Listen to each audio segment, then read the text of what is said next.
My mother was a professional chef.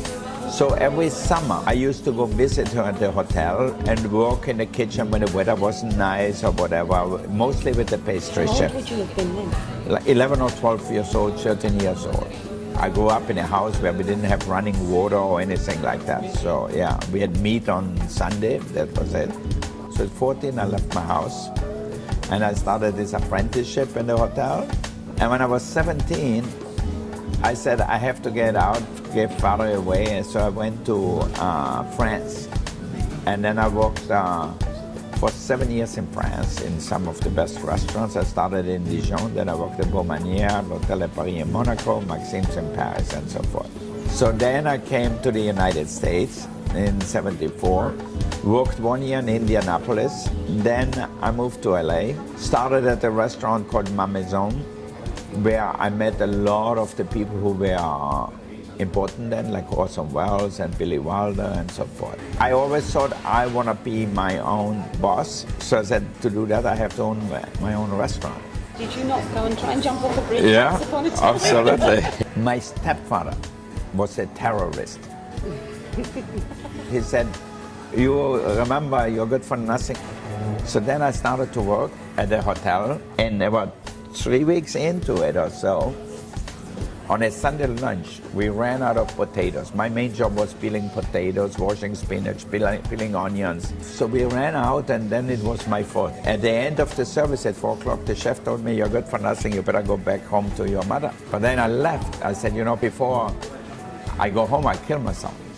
At night, I went to the bridge. There was a bridge with a river, maybe like this bay here, with ice chunks going down and wood going down the river and everything. So I said, I'm gonna kill myself, I'm gonna jump in the river.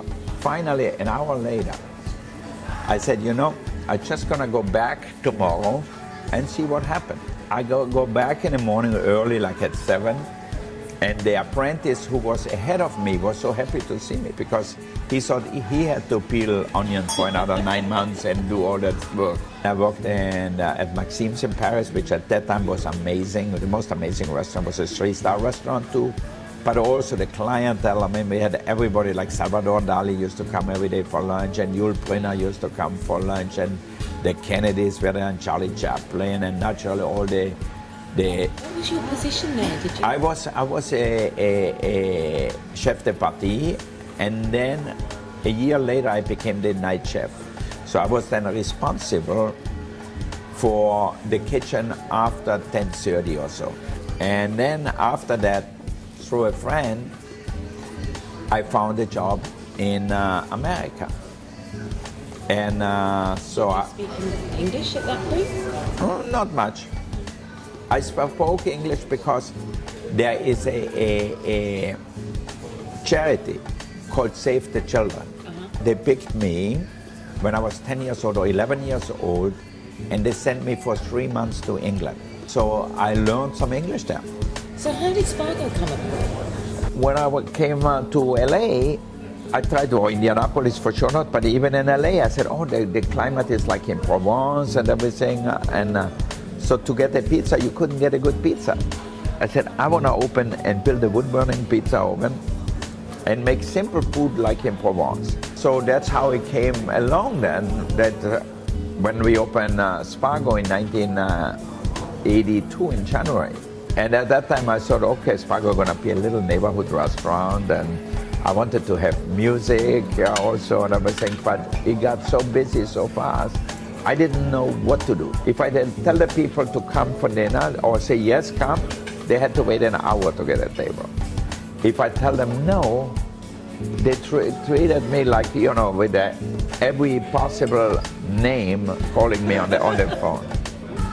You know, it started really fast because Billy Wilder, who is Austrian too, he came, I think, like 3 weeks into it, or months into it. And he brought Gregory Peck, he brought Joan Collins, and he brought Sidney Poitier.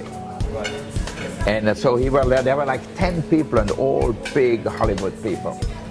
Like by chance, there was this magazine there called W. They wrote in there that that's the whole new thing in LA. Spargo is the new place to go. Mick Jagger was there yesterday, and And Madonna, who was at that time like 22 years old, starting out, came. So we had the old ones, the young ones, everybody.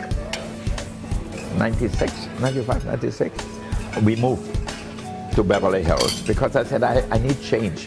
And in 1983, I also opened Chinois, which was the first fusion restaurant of Asian food and my French techniques, what I learned. So the Oscars, it started really early. In 1985, Irving Lazar, Swifty Lazar, was a famous agent. And he was a very good customer of ours. He started doing the Oscar parties at Spago, and it was huge. I mean, I remember still, like all at the beginning, when Michael Jackson walked in with Madonna, and we had Elizabeth Taylor and Jimmy Stewart and all these actors, and Richard Gere and Michael Douglas, who were young at the time, you know. The Academy of Motion Picture came to me and says, Wolfgang, you know, we hate it. Why you don't do the hour dinner? We eat very healthy at home. You know, we eat more fish than meat. Even our restaurants are very close to our home. And I have a beautiful kitchen at home and everything. I like to cook at home.